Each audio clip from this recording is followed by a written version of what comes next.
ನಮ್ಮ ಗವಿಸಂಪದ YouTube channel ಈಗ ದಾಸೋಹಂ ಎಂದು ಬದಲಾಗಿದೆ. ಇನ್ನು ಮುಂದೆ ನಮ್ಮ ದಾಸೋಹಂ ಚಾನಲ್ನಲ್ಲಿ ಪ್ರತಿನಿತ್ಯ ಪರಮ ಸತ್ಯದ ಕುರಿತಾದ ಚಿಂತನೆಗಳು ಮೂಡಿ ಬರುತ್ತವೆ. ಜೀವ ಎಂದರೇನು? ಕಾಣುವ ಜಗತ್ತಿನ ಸ್ವರೂಪವೇನು? ಜೀವ ಜಗತ್ತನ್ನು ನಿಯಂತ್ರಿಸುತ್ತಿರುವ ಶಕ್ತಿ ಯಾವುದು? ಜೀವನದ ಸಾರ್ಥಕತೆ ಹೇಗಾಗುತ್ತದೆ ಎನ್ನುವುದನ್ನು ಕುರಿತು ಪರಮ ಪೂಜ್ಯ ಶ್ರೀ ಗವಿಸಿದ್ದೇಶ್ವರ ಅಪ್ಪಾಜಿ ಗವಿಮಠ ಕೊಪ್ಪಳ ಮತ್ತು ಪರಮ ಪೂಜ್ಯ ಕೃಷ್ಣಾನಂದ ಅಪ್ಪಾಜಿ ಕಜ್ಜಿಡೋಣಿ ಹಾಗೂ ಗವಿಯವರಿಂದ ಚಿಂತನೆಗಳು ಮೂಡಿ ಬರಲಿವೆ. ಹಾಗಾಗಿ ತಾವೆಲ್ಲರೂ ನಮ್ಮ ದಾಸೋಹಂ ಚಾನಲ್ನನ್ನು ಸಬ್ಸ್ಕ್ರೈಬ್ ಮಾಡಿ, ಲೈಕ್ ಮಾಡಿ ಹಾಗೂ ನಿಮ್ಮ ಕುಟುಂಬ ಮತ್ತು ನಿಮ್ಮ ಸ್ನೇಹಿತರಿಗೆ ಶೇರ್ ಮಾಡಿ ಮತ್ತು ನಿಮ್ಮ ಅನಿಸಿಕೆಗಳನ್ನು ಕಮೆಂಟ್ ಮೂಲಕ ತಿಳಿಸಿ. ಭಕ್ತಿಯ ಪ್ರಣಾಮಗಳು.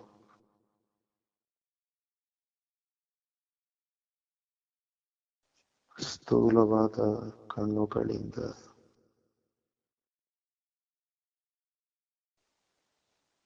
ಈ ಜಗತ್ತಿನ ರೂಪವನ್ನ, ತಂದೆ ತಾಯಿ ಬಂಧು ಬಳಗ, ಇಡೀ ವಿರಾಟ ವಿಶ್ವದ ಬಣ್ಣಗಳನ್ನ ಸ್ಥೂಲವಾದ ಕಣ್ಣು, ಸ್ಥೂಲವಾದ ಈ ವಿಶ್ವ, ಜೀವನು ಸ್ಥೂಲವಾದ ಕಣ್ಣಿನ ಮುಖಾಂತರ ಈ ವಿಶ್ವವನ್ನೆಲ್ಲ ಅದರ ರೂಪವನ್ನ ಭೋಗಿಸಿದ. ಹಿಂಗೊಂದು ವಿಶ್ವದ ಅಂದ ಬಳಿಕ, ಅದು ಬಣ್ಣಗಳಿಂದ ತುಂಬಿದ ಅಂದ ಬಳಿಕ, ಅದನ್ನ ಗ್ರಹಿಸುವ ಸಾಮರ್ಥ್ಯ ಕಣ್ಣಿಗೆ ಬಂತು. ಸ್ಥೂಲವಾದ ವಿಶ್ವದ ಈ ರೂಪವನ್ನ ಸ್ಥೂಲವಾದ ದೇಹದಿಂದ ಆತ ಭೋಗಿಸಿದ. ಒಂದು ಇಂಥ ಸ್ಥೂಲವಾದ ವಿಶ್ವದ ಅಂದ ಬಳಿಕ ಅದಕ್ಕೊಂದು ಶಬ್ದವೂ ಅದ. ನದಿ ತೊರೆಗಳೆಲ್ಲ ಹರಿಯುವಾಗ ಶಬ್ದವನ್ನ ಮಾಡ್ತವ, ಹಕ್ಕಿಗಳು ಶಬ್ದವನ್ನ ಮಾಡ್ತವ, ಯಾರೋ ನನಗ ಪ್ರಿಯವಾದ ವ್ಯಕ್ತಿಗಳು ಅವರೂ ಶಬ್ದವನ್ನ ಮಾಡ್ತಾರ. ಹಿಂಗ ಮಾತನಾಡುವಿಕೆ ಅದ. ಈ ವಿಶ್ವಕ್ಕ ಒಂದು ಶಬ್ದ ಅದ. ಅಂಥ ಶಬ್ದವನ್ನ ಗ್ರಹಿಸುವ ಸಾಮರ್ಥ್ಯ ಕಿವಿಗೆ ಬಂತು. ಇಂಥ ಶಬ್ದದಿಂದ ಕೂಡಿದ, ಸ್ಥೂಲವಾಗಿ ರೂಪದಿಂದ ಕೂಡಿದ ಇಂತಹ ಒಂದು ಸ್ವರೂಪದ ವಿಶ್ವಕ್ಕ ಒಂದು ಸ್ಪರ್ಶಕಾದ. ಇದು ಮುಟ್ಟಿದ್ರ ಸಿಗುತ್ತದ ಕೈಗೆ. ಹಿಂಗ ಅದು ಹ್ಯಾಗದ ಅಂದ್ರ, ಇದು ಕಾಮನ ಬಿಲ್ಲಿನ ರೀತಿ ಇಲ್ಲ, ಮುಟ್ಟಿದ್ರ ಕೈಗೆ ಸಿಗುವ ಹಾಗದ. ಅಂದ್ರ ಅದು ಸ್ಪರ್ಶದ ವ್ಯಾಪ್ತಿಗೆ ಒಳಪಡುತ್ತದೆ. ಇಂಥ ವಿಶ್ವ, ಇಷ್ಟು ಜನಗಳು, ಇಷ್ಟು ಬಣ್ಣಗಳು, ಹೂವುಗಳು, ನದಿ ತೊರೆಗಳು, ಗಿಡಗಳು, ಏನು ಸಕಲ ಪ್ರಾಣಿಗಳು ಎಲ್ಲವೂ ಕೂಡ ಅವುಗಳನ್ನ ಮುಟ್ಟಿ ಅನುಭವಿಸಬಹುದಾದಂತಹ ಒಂದು ಸ್ಪರ್ಶ ಅದರಲ್ಲಿ ಅದ. ಅಂಥ ಸ್ಪರ್ಶವನ್ನ ಗ್ರಹಿಸುವ, ಅದನ್ನ ಅನುಭವಿಸುವ ಸಾಮರ್ಥ್ಯ ಈ ಚರ್ಮಕ್ಕದ. ಹಾಂಗ ಇಂತಹ ರೂಪ, ಇಂತಹ ಶಬ್ದ, ಇಂತಹ ಸ್ಪರ್ಶವನ್ನ ದಿಂದ ಕೂಡಿರುವ ಈ ಹಣ್ಣುಗಳು ಹೇಂಗ ಎಲ್ಲವೂ ಕೂಡ ರುಚಿಯಿಂದ ತುಂಬ್ಯವ. ಅವುಗಳಲ್ಲಿ ರುಚಿ ಅದ. ಅಂಥ ರುಚಿ ವಿಶ್ವದ ತುಂಬೆಲ್ಲದ. ಒಂದೊಂದು ಪ್ರಾಣಿಗಳಿಗೆ ಒಂದೊಂದರ ರುಚಿ ಹತ್ತದ. ಹಿಂಗ ಒಂದೊಂದು ಪ್ರಾಣಿಗಳಿಗೆ ಒಂದೊಂದು ರುಚಿ ಹತ್ತುತ್ತದೆ ಅಂದ ಬಳಿಕ ಆ ರುಚಿಯನ್ನ ಗ್ರಹಿಸುವ, ಅದನ್ನ ರಸವನ್ನ ಹೀರುವ ಸಾಮರ್ಥ್ಯ ನಾಲಿಗೆಗೆದ. ಹಿಂಗ ಇಷ್ಟೆಲ್ಲಾ ಪ್ರಕೃತಿಯಲ್ಲಿ ಅದ ಅಂದ ಬಳಿಕ ಅದಕ್ಕ ಹಿಂಗ ಹೂವುಗಳನ್ನ ಅರಳಿಸುವ ಸಾಮರ್ಥ್ಯದ ಭೂಮಿಗೆ ತನ್ನದೇ ಆದ ವಿಶೇಷ ವಾಸನೆ ಅದ. ಹೆಂಗ ಎರಡನೇ ಬಿತ್ತು ಅಂದ್ರ ಭೂಮಿ ತನ್ನದೇ ವಾಸನೆಯನ್ನ ಬಿಡುತ್ತದ. ಹಂಗ ವಾಸನೆಯನ್ನ ಬಿಟ್ಟ ಬಳಿಕ ಅದನ್ನ ಘ್ರಾಣಿಸುವ ಸಾಮರ್ಥ್ಯ ಹಿಂಗ ಈ ಮೂಗಿಗೆ ಅದ. ಅದು ವಾಸನೆಯನ್ನ ಬಿಟ್ಟಿತು, ಈ ಮೂಗು ಘ್ರಾಣಿಸಲಿಲ್ಲ ಅಂದ್ರೆ ಏನು ಮಾಡುವುದು? ಆ ಸಾಮರ್ಥ್ಯ ಅದಕ್ಕದ. ಹಿಂಗ ಈ ವಿರಾಟ ವಿಶ್ವದ ಅನುಭವಿಸುವಿಕೆಯನ್ನ ಈ ದೇಹ ಮಾಡ್ತದ. ದೇಹ ವ್ಯಷ್ಟಿ ಅದ. ಹಿಂಗ ಜಗತ್ತು ಸಮಷ್ಟಿ ಅದ. ಆಗ ಈ ದೇಹಕ್ಕ ಕೈಗಳಿದಾವ, ಜಗತ್ತಿನಲ್ಲಿ ವಸ್ತುಗಳಿದಾವ. ಯಾರಿಗೆ ಏನು ಬೇಕೋ ಕೊಡುವ ಸಾಮರ್ಥ್ಯ, ತೆಗೆದು ಕೊಡುವ ಸಾಮರ್ಥ್ಯ ಕೈಗಳಲ್ಲಿ ಅದ. ಹಂಗ ಬಳಕೆ ಆಗಲಿಕ್ಕೆ ವಸ್ತುಗಳಿದಾವ. ನಡಿಲಿಕ್ಕೆ ಕಾಲುಗಳಿದಾವ. ಹಿಂಗ ನಡಿಲಿಕ್ಕೆ ಕಾಲುಗಳಿದಾವ. ಹಿಂಗ ನಡ್ಯಾಕ ಅನುಕೂಲ ಆಗುವಷ್ಟು ವಿಶಾಲ ಪ್ರದೇಶ ಈ ವಿಶ್ವದೊಳಗೈತೆ ಭೂಮಿಯ ಮೇಲೆ.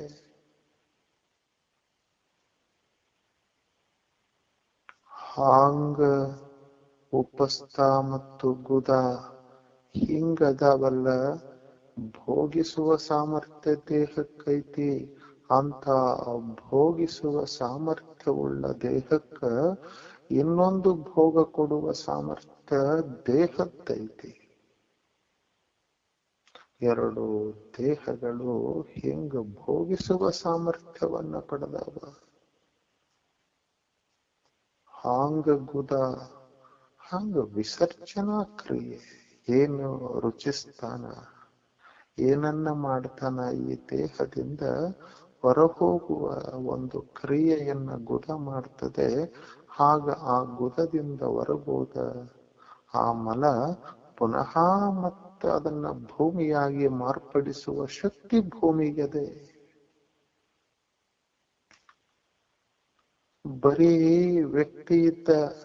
ವ್ಯಕ್ತಿ ಪರಸ್ಪರ ಮಾತಾಡಲಿಲ್ಲ ಅಂದ್ರೆ ಸಂಬಂಧಿಗಳು ಹೆಂಗ ವೃದ್ಧಿಸ್ತವ, ಹೆಂಗ ಜ್ಞಾನದ ಹರಿಯುವಿಕೆ ಆಗ್ತದ, ಮತ್ತು ಹಿಂಗ ಒಬ್ಬರಿಗೊಬ್ಬರ ಹಿಂಗ ಹೃದಯ ಹೆಂಗ ಬೆಸಲಿಕ್ಕೆ ಸಾಧ್ಯ ಆಗ್ತದ. ಅದಕ್ಕಂತ ಹಿಂಗ ಒಂದು ಪ್ರೇಮದ ಮಾತುಗಳನ್ನ ಹಿಂಗ ಆಡಾಕ ಇವನಿಗೆ ಒಂದು ಬಾಯದ, ಅವರಿಗೆ ಕೇಳಾಕ ಕಿವಿ ಅದ್ಯಾವ. ಇವನು ಪ್ರಕೃತಿಯ ಜೊತೆಗೂಡಿ ತನ್ನ ಶಬ್ದವನ್ನ ತಂದು ಒಂದು ಧ್ವನಿಯನ್ನ ವ್ಯಕ್ತಪಡಿಸಬಲ್ಲ.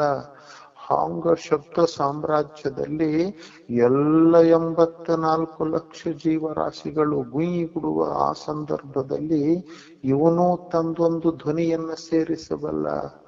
ಎಲ್ಲ ಧ್ವನಿಗಳು ಕೂಡ ವಿರಾಟ ವಿಶ್ವ ಏನು ಕೂಡ್ಯದಲ್ಲ, ಈಶನ ಧ್ವನಿಗಳೇ. ಹಂಗ ಆ ಧ್ವನಿಯ ಒಂದು ಮೇಳೈಸುವಿಕೆಯಲ್ಲಿ ಇವನು ಒಂದು ತನ್ನ ಧ್ವನಿಯನ್ನ ಮೇಳೈಸಬಲ್ಲ. ಅಂಥ ಶಕ್ತಿ ಇಂಥ ವಾಗೇಂದ್ರಿಯಕ್ಕದ. ಅದನ್ನ ಕಾಣಿಸುವ ಕೇಳುವ ಶಕ್ತಿ ಮತ್ತು ಇನ್ನೊಂದು ದೇಹಕ್ಕದ.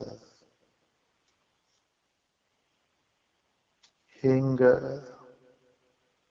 ಈ ಯಾವ ರೀತಿ ಏನನ್ನ ಆಸೆ ಪಡೋದು, ಏನನ್ನ ಸಂಕಲ್ಪಿಸೋದು, ಎಲ್ಲ ಸಾಮರ್ಥ್ಯ ಮನಸ್ಸಿಗದ. ಹಿಂಗ ನಿಶ್ಚಯಿಸುವ ಸಾಮರ್ಥ್ಯ ಬುದ್ಧಿಗದ. ನೆನಪಿಡುವ ಸಾಮರ್ಥ್ಯ ಚಿತ್ತಕ್ಕದ. ಆಗ ಇದನ್ನ ಅಭಿಮಾನಿಸುವ ಸಾಮರ್ಥ್ಯ ಅಹಂಕಾರಕ್ಕದ. ಇಷ್ಟೆಲ್ಲ ಸಾಮರ್ಥ್ಯಗಳಿಂದ ಕೂಡಿದ ಇಷ್ಟೆಲ್ಲ ಸ್ಥೂಲವಾದ ದೇಹ, ಇಷ್ಟೆಲ್ಲ ಸಾಮರ್ಥ್ಯ, ಈ ಸಾಮರ್ಥ್ಯಕ್ಕೆಲ್ಲ ಇದನ್ನ ವಿಷಯಗಳಾಗಿ ತುಂಬಿರುವ ವಿರಾಟ ವಿಶ್ವ ಕಣ್ಣೆದುರಿಗದ. ಇಷ್ಟೆಲ್ಲ ವ್ಯವಹಾರ ಒಂದು ಸಮಯದಲ್ಲಿ ನಡೆದದಲ್ಲ, ಇದಕ್ಕ ಅವಸ್ಥಾ ಅಂತ ಕರೀತಾರ. ಇಷ್ಟೆಲ್ಲ ಇಂದ್ರಿಯಗಳು, ಇಷ್ಟೆಲ್ಲ ವಿಷಯಗಳು ಇದ್ದಾಗ ನಡೆದದ್ದಕ್ಕ ಜಾಗೃತ ಅವಸ್ಥಾ ಅಂತ ಕರೀತಾರೆ. ಒಂದು ಅವಸ್ಥಾ ಅಂದ ಬಳಿಕ ಇಷ್ಟೆಲ್ಲ ನಡೀತಿರ್ಬೇಕು. ಸಿನಿಮಾ ಅಂದ ಬಳಿಕ ಕತ್ತಲಿರಬೇಕು, ಪರದ ಇರಬೇಕು, ಪರದದ ಮೇಲೆ ಬೆಳಕಿರಬೇಕು. ಹಿಂಗ ಬೆಳಕಿನಲ್ಲಿ ಗೊಂಬೆಗಳ ಚೆಲ್ಲಾಟ ಇರಬೇಕು. ಅದಕ್ಕೆ ಸಿನಿಮಾ ಅಂತ ಕರೀತಾರೆ. ಹಂಗ ಒಂದು ಅವಸ್ಥಾ ಅಂತ ಕರಿಬೇಕಾದ್ರೆ ಸ್ಥೂಲವಾದ ದೇಹ ಇರಬೇಕು, ಇಂದ್ರಿಯಗಳಿರಬೇಕು. ಹಂಗ ಅದಕ್ಕೆ ಸಂಬಂಧಪಟ್ಟಂಗ ವಿಷಯಗಳಿರಬೇಕು. ಹಂಗ ನಡುವ ದೇವತೆಗಳಿರಬೇಕು. ಇಷ್ಟೆಲ್ಲ ಇತ್ತು ಅಂದ್ರ ಇದಕ್ಕ ಜಾಗೃತ ಅವಸ್ಥಾ ಅಂತ ಕರೀತಾರ. ಅಂದ್ರ ಇಷ್ಟೆಲ್ಲ ನಡೆಯಕ್ ಒಂದು ಅವಕಾಶ ಮಾಡಿ ಕೊಟ್ಟದ ನೋಡು. ಇಷ್ಟೆಲ್ಲ ನಡೆಯಕ ಒಂದು ಭೂಮಿಕೆ ಅಂದ್ರ ಇಷ್ಟೆಲ್ಲ ನಡಿತೇವ ಅಂದ್ರ ಒಂದ್ರ ಮ್ಯಾಗ ಒಂದು ನಡೆದಿಲ್ಲ. ಇಷ್ಟೆಲ್ಲ ಸಂಯೋಜನೆಗೊಂಡು ಒಂದ್ರ ಮ್ಯಾಗ ನಡೆದವಲ್ಲ, ಅದಕ್ಕ ಒಂದು ವೇದಿಕೆ ಆದದ್ದ ಅವಸ್ಥಾ. ಹೆಂಗ ಜಾಗೃತ ಅವಸ್ಥಾ. ಈಗ ಆಶ್ಚರ್ಯ ನಡೀತದ. ಏನ ನಡೀತದಂದ್ರೆ ಈ ಅವಸ್ಥಾ ಮುಗಿತದ, ಇನ್ನೊಂದು ಹೊಸ ಅನುಭವ ಶುರುವಾಗ್ತದ. ಇದು ಒಂದ್ ಅನುಭವ. ಎರಡನೆಯ ಮತ್ತೊಂದು ಅನುಭವ, ಇದಕ್ಕಿಂತ ಸೂಕ್ಷ್ಮವಾದ ಅನುಭವ ನಡೀತದ. ಇಲ್ಲಿ ಕಣ್ಣಿಲ್ಲ, ಇಲ್ಲಿ ನಡುವ ದೇವತಾ ಇಲ್ಲ, ಇಲ್ಲಿ ಹಿಂಗ ನೋಡಕ ರೂಪ ಇಲ್ಲ. ಸ್ಥೂಲವಾದ ಕಣ್ಣಿಲ್ಲ, ಸ್ಥೂಲವಾದ ರೂಪ ಇಲ್ಲ. ಆದರ ಹಿಂಗ ನೋಡಿದಂಗಾಗೈತಿ, ಕಂಡಂಗಾಗೈತಿ, ಎರಡರ ಅನುಭವ ಆಗೈತಿ. ಇದು ಸ್ವಪ್ನ. ಜಾಗ್ರದಾಗ ತಾವೇನ್ ನೋಡಿರಿ? ಸ್ಥೂಲವಾದ ಕಣ್ಣ ಇತ್ತು, ಹಾಂಗ ಸ್ಥೂಲವಾದ ರೂಪ ಕಂಡಿತು. ಎಲ್ಲವೂ ಸ್ಥೂಲವೇ.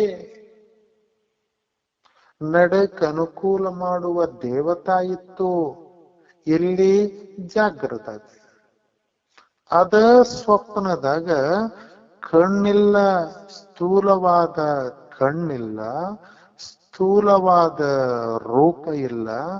ಆದ್ರೆ ನೋಡಿದ ಅನುಭವ ಆಗೈತಿ.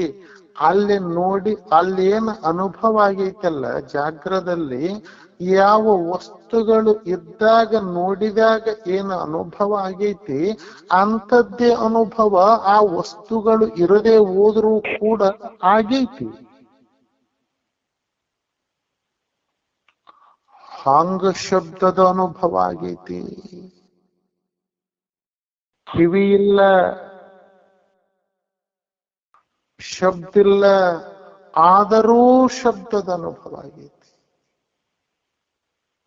ಚರ್ಮ ಇಲ್ಲ, ಹಿಂಗ ಮುಟ್ಟಾಕ ವಸ್ತುಗಳಿಲ್ಲ, ಆದರೂ ಮುಟ್ಟಿದ ಅನುಭವ ಆಗೈತಿ. ಹಿಂಗ ನಾಲಿಗೆ ಇಲ್ಲ, ಆದ್ರ ಸ್ಥೂಲವಾದ ನಾಲಿಗೆ ಇಲ್ಲ, ಆದ್ರ ವಿಷಯಗಳಿಲ್ಲ ಸ್ಥೂಲವಾದದ್ದು, ಆದರೂ ಹಿಂಗ ರುಚಿಯ ಅನುಭವ ಆಗೈತಿ. ಕೈಗಳಿಲ್ಲ ಕೊಡಾಕ,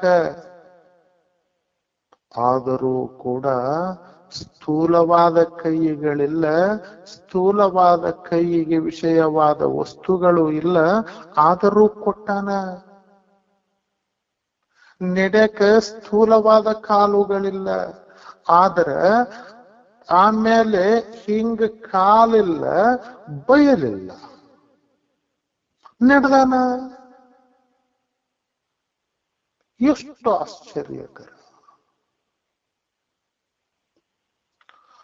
ಹಿಂಗ ಯಾವ ಉಪಸ್ಥ ಇಂದ್ರಿಯವೂ ಇಲ್ಲ, ಗುದ ಇಂದ್ರಿಯವೂ ಇಲ್ಲ, ಸ್ಥೂಲವಾದ ಈ ಇಂದ್ರಿಯಗಳಿಲ್ಲ. ಹಿಂಗ ಭೋಗಿಸಲಿಕ್ಕೆ ಮುಂದ ಇನ್ನೊಂದು ದೇಹ ಇಲ್ಲ, ಅನುಭವಿಸನ.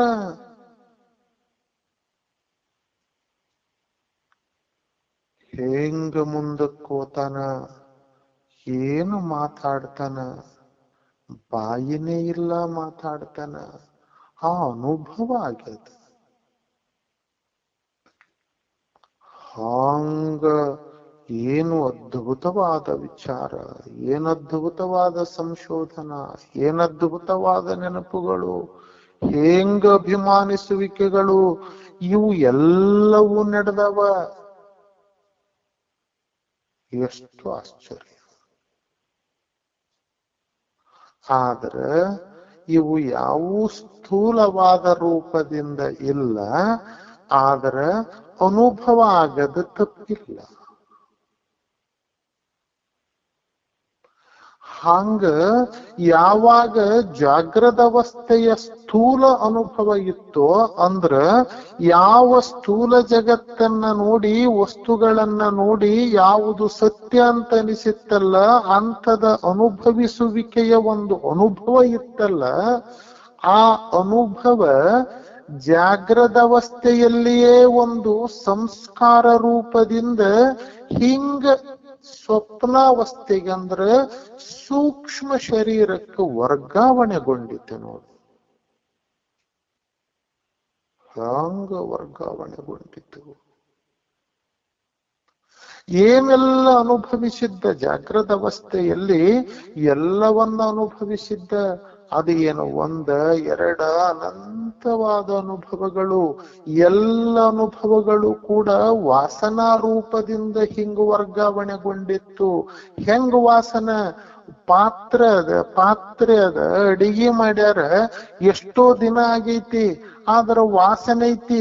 ನೋಡಕ್ ಹೋದ್ರ ಇಷ್ಟು ಸ್ವಚ್ಛ ಐತಲ್ಲ ಪಾತ್ರೆ, ಎಲ್ಲಾ ಸ್ವಚ್ಛ ಮಿನಿ ಮಿನಿ ಮಿನಿ ಮಿರುಗತೈತಿ, ಆದ್ರ ವಾಸನ ತಪ್ಪಿಲ್ಲ. ಅಂದ್ರು ಅಷ್ಟು ಸೂಕ್ಷ್ಮದ ವಾಸನ. ಅದು ರುಚಿಯ ವಾಸನ, ಅದು ಸ್ಥೂಲವಾದ ವಾಸನ, ಇದು ವಿಷಯಗಳ ವಾಸನ. ಹಿಂಗ ವಾಸನ ಒಂದು ಸೂಕ್ಷ್ಮವಾಗಿ ಹಿಂಗ ವರ್ಗಾವಣೆಗೊಂಡು ಈ ದೇಹಕ್ಕೆ ಬಂತು.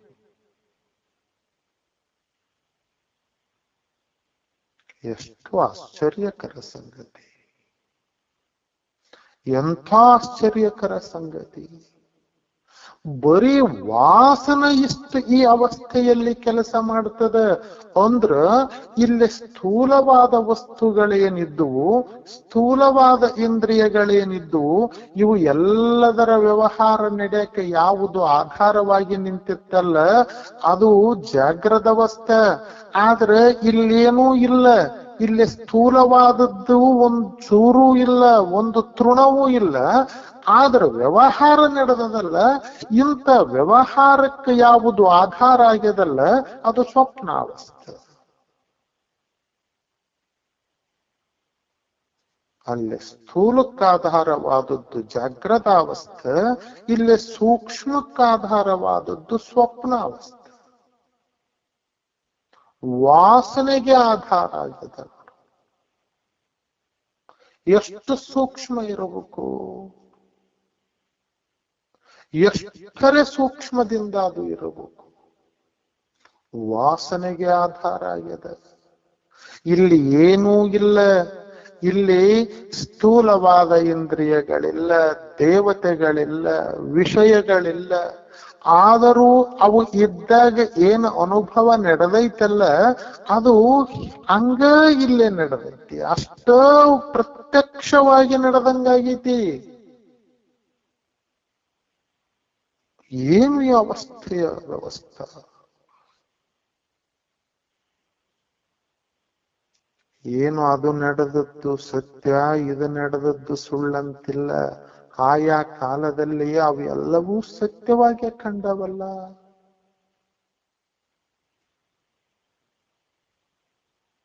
ಆವಾಗ ಶಿಷ್ಯ ಕೇಳ್ತಾನ, ಇಷ್ಟೆಲ್ಲವನ್ನ ಕೇಳಿದ ಆ ಶಿಷ್ಯ ಗುರುವನ್ನ ಪ್ರಶ್ನೆ ಮಾಡ್ತಾನ, ಗುರುಗಳೇ, ಹಿಂಗ ಇಷ್ಟೆಲ್ಲವನ್ನ ನೋಡಿ ಅನುಭವಿಸಿ ಜಾಗ್ರದ ಅವಸ್ಥೆಯ ಸಕಲವನ್ನ ನೋಡುವ ಸಂದರ್ಭದಲ್ಲಿ ಅದು ಸಂಸ್ಕಾರ ರೂಪದಿಂದ ಬಂದು ಬೀಳ್ತಾ ಇತ್ತಲ್ಲ, ಅಂದ್ರ ಅದರ ಸೂಕ್ಷ್ಮವಾದ ಅದರ ಒಟ್ಟಾರೆ ಮೊತ್ತ ಹಿಂಗ ಬಂದು ಬೀಳ್ತತ್ತಲ್ಲ, ಎಲ್ಲಿ ಬೀಳ್ತತ್ತೋ ಅದಕ್ಕ ಸ್ಥಾನ ಎಲ್ಲಿ ಅಂತ ಪ್ರಶ್ನೆ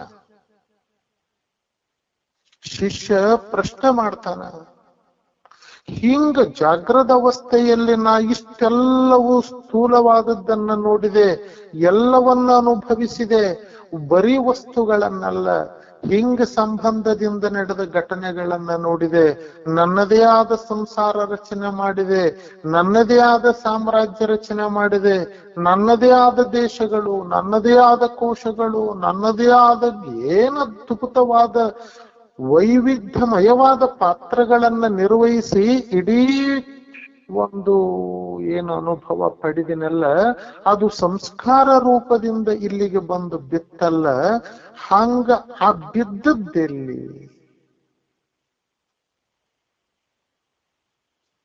ಅದಕ್ಕ ಗುರು ಅಂತಾನ, ನೋಡು ಶಿಷ್ಯನೇ, ಎಲ್ಲಿ ನಡೀತು ಅಂದ್ರ ಇದು ಹಿಂಗ ಗಂಟಲಿನಲ್ಲಿ, ಹಿಂಗ ಕಂಠಸ್ಥಾನದಲ್ಲಿ ಸೂಕ್ಷ್ಮವಾದ ಒಂದು ಹಿತನಾಮಕ ನಾಡಿ ಅಂತದ.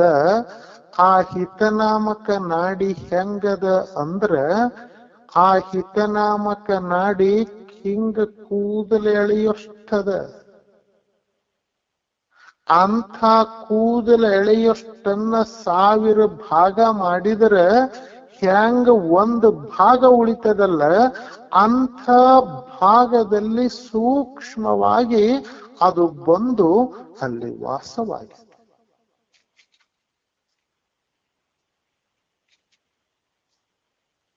ಆಗ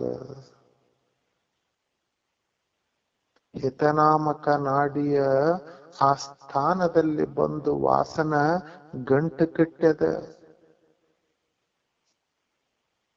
ಅಂತ ಹಿತನಾಮಕ ನಾಡಿಯ ವಾಸನೆಯಿಂದ ಹಿಂಗ ಆ ಕಂಠಸ್ಥಾನದಲ್ಲಿ ಕುಂತು ಹಿಂಗ ಪ್ರತಿ ಕ್ಷಣ ಅದು ಹಿಂಗ ಬದಲಾವಣೆಗೊಳ್ತಾ ಇರ್ತೈತಿ. ಒಂದಂತಲ್ಲ, ಹಿಂಗ ಆ ವಾಸನ ಶೇಖರಣ ಆಗಿರ್ತೈತಲ್ಲ, ಹಿಂಗ ತರಹವಾರಿ ದೃಶ್ಯಗಳನ್ನ ಅದು ನಮಗೆ ತೋರಿಸ್ತಾ ಇರ್ತೈತಿ.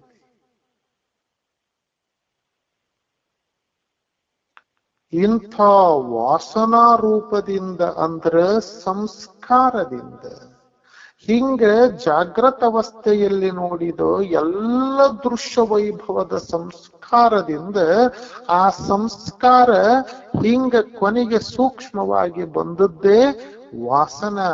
ಅಂಥ ವಾಸನ ಇಂಥ ಕಂಠಸ್ಥಾನದಲ್ಲಿ ಇರ್ತದ, ಅದು ಇಂಥ ರೂಪದಿಂದ ಇರ್ತದ. ಅಂದ್ರೆ ಒಟ್ಟಾರೆಯಾಗಿ ಅದು ಅವ್ಯಕ್ತವಾಗಿಯೇ ಇರ್ತದ. ನೋಡಾಕ ನಿನಗೊಂದು ತಿಳಿಯಾಕ ಇಷ್ಟು ಒಂದು ಕೂದಲ ಹೆಳಿ ಅದು 1000 ಭಾಗ. ಒಂದು ಕೂದಲೆಳೆಯನ್ನ 1000 ಭಾಗ ಮಾಡಿದ್ರೆ ಉಳಿದರ ಎಷ್ಟು? ಅದು ಅದರ ಇರುವಿಕೆ ಸೂಕ್ಷ್ಮದ ಇರುವಿಕೆ. ಹಂಗ ಅಂತ ಸೂಕ್ಷ್ಮವಾದ ಸ್ಥಾನದಲ್ಲಿ ಬಂದು ಸೇರಿಕೊಳ್ತದಲ್ಲ ವಾಸನ. ಅಂಥ ವಾಸನೆಯಿಂದ ಈ ಜಗತ್ತು ಅಂದ್ರೆ ಸ್ವಪ್ನ ಜಗತ್ತು ನಡೀತದೆ. ಇದ ಸ್ಥಾನದಲ್ಲಿ ಇಂಥದೊಂದು ನಡೀತದೆ.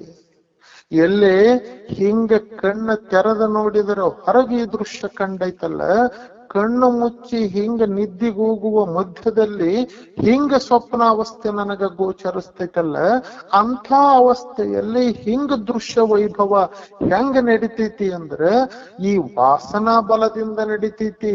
ಯಾವ ವಾಸನಾ ಬಲ ಅಂದ್ರೆ ಸ್ಥೂಲವಾದ ಜಗತ್ತನ್ನ ಹಿಂಗ ಸ್ಥೂಲವಾದ ದೇಹದಿಂದ ನೋಡುವ ಸಂದರ್ಭದಲ್ಲಿಯೇ ಆ ಸಂಸ್ಕಾರಕ್ಕೆ ಒಳಗಾಗಿ ಎಲ್ಲವನ್ನ ಗ್ರಹಿಸಿ ತಂದು ಇದರಲ್ಲಿ ಶೇಖರಿಸಿ ಇಟ್ಟುಕೊಂಡೈತಲ್ಲ, ಆ ವಾಸನಾ ಬಲದಿಂದ ನಡೀತದೆ.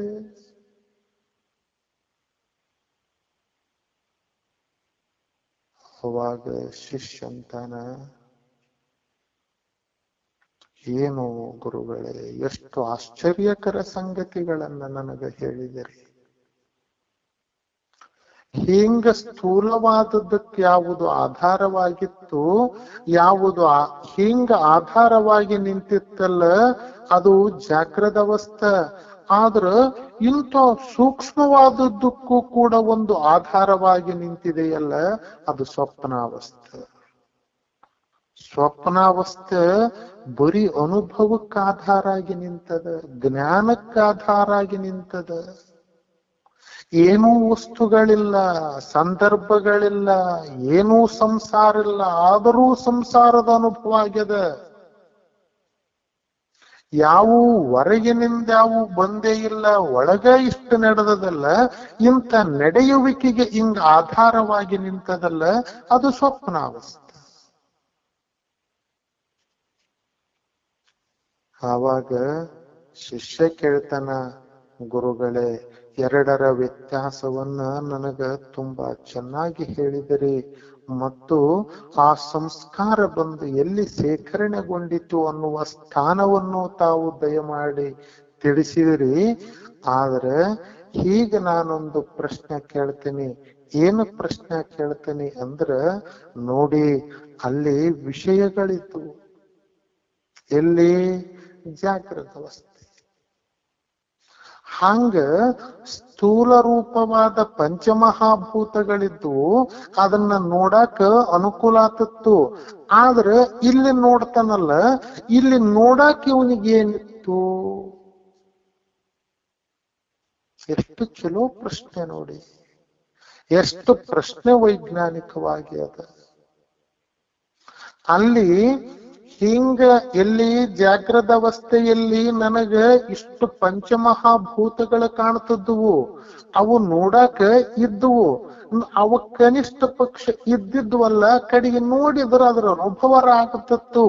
ಹಂಗ ಇಲ್ಲಿ ಸ್ವಪ್ನಾವಸ್ಥೆಯಲ್ಲಿ ಕಾಣತೈತೆ ಅಂದ ಬಳಿಕ ಏನಾದರೂ ವಿಷಯಗಳಿರಬೇಕು, ಸೂಕ್ಷ್ಮವಾಗಿರ ಇರಬೇಕಲ್ಲ, ಅವು ಹೆಂಗದ್ಯಾವ? ಹಂಗ ಇಲ್ಲಿ ದೇವತೆಗಳಿದ್ದುವು. ಹಿಂಗ ಇಂದ್ರಿಯಗಳ ಮಧ್ಯೆ ವಿಷಯಗಳ ಮಧ್ಯೆ ನಡುವ ಗೋಚರಿಸಾಕ ದೇವತೆಗಳಿದ್ದುವು. ಅಲ್ಲಿ ಗೋಚರಿಸಾಕ ಏನೈತಿ? ಹಂಗ ಇಲ್ಲೇ ಸ್ಥೂಲವಾದ ಇಂದ್ರಿಯಗಳಿದ್ದುವು. ಹಂಗ ಇಷ್ಟೆಲ್ಲವನ್ನ ಗ್ರಹಿಸುವ ಸಾಮರ್ಥ್ಯ ಅಲ್ಲಿ ಬಂದದಂದ್ರ ಅಲ್ಲಿ ಇರುವ ಇಂದ್ರಿಯಗಳು ಯಾವ ರೂಪದಿಂದ ಕೂಡ್ಯಾವ? ಅಷ್ಟು ಅನುಭವ ಆತೈತಲ್ಲ, ಅದರ ಹೆಂಗ ಆತೈತಿ ಅಂತ ಶಿಷ್ಯ ಗುರುವನ್ನ ಮರುಪ್ರಶ್ನೆ ಮಾಡ್ತಾನ. ಎಷ್ಟು ಸೂಕ್ಷ್ಮವಾದ ಪ್ರಶ್ನೆಗಳು! ಸ್ಥೂಲದಲ್ಲಿ ಇಷ್ಟೆಲ್ಲವನ್ನ ತಾವು ಹೇಳಿದಿರಿ, ಇಷ್ಟೆಲ್ಲವೂ ಕಂಡಿತ್ತು. ಇನ್ನು ಸೂಕ್ಷ್ಮದಲ್ಲಿಯೂ ಕೂಡ ನನಗ ಇದನ್ನ ತಿಳಿಸ್ರಿ. ಯಾಕಂದ್ರೆ ಇಲ್ಲೇನು ಪಂಚಮಹಾಭೂತಗಳಿಲ್ಲ, ಕಣ್ಣ ಮುಚ್ಚೈತಿ, ಏನು ಒಳಗ ಬಂದಿಲ್ಲ. ಯಾವ ಸಣ್ಣ ಪದಾರ್ಥವೂ ಒಳಗ ಬಂದಿಲ್ಲ, ಎಲ್ಲವೂ ಡೋರ್ ಲಾಕ್ ಆಗ್ಯದ, ಬಂದಾಗ್ಯದ. ಆದ್ರೂ ಒಳಗ ದೃಶ್ಯ ವೈಭವ ತೋರ್ಯದಲ್ಲ. ಎಷ್ಟು ಅದ್ಭುತವಾದದ್ದಿದು! ಅದಕ್ಕ ಇಲ್ಲಿ ರೂಪ ಆಗಿ ನಿಂತದ್ಯಾವುದು, ಇಲ್ಲಿ ಶಬ್ದ ಆಗಿ ನಿಂತದ್ಯಾವುದು, ಇಲ್ಲೇ ಹಿಂಗ ಸ್ಪರ್ಶಕ್ಕ ವಿಷಯ ಆಗಿ ನಿಂತದ್ಯಾವುದು, ಸ್ಪರ್ಶ ಆಗಿ ನಿಂತದ್ಯಾವುದು, ಯಾವುದು ರುಚಿ ಆತು, ಯಾವುದು ಶಬ್ದ ವಾಸನೆ ಆತು ಹೇಳಿ? ಹೆಂಗ ರೂಪುಗೊಂಡಿತು ಬೇಕಲ್ಲ ಅಂತ ಶಿಷ್ಯ ನಿಖರವಾದ ಪ್ರಶ್ನೆಯನ್ನ ಮಾಡ್ತಾನ. ಮತ್ತೆ ತೋರಿಸಿದ್ಯಾವುದು? ಇಲ್ಲಿ ದೇವತೆಗಳಿದ್ದುವು, ಅವು ಇದೆಲ್ಲವನ್ನ ತೋರಿಸಿದವು. ಇಲ್ಲೇನದ?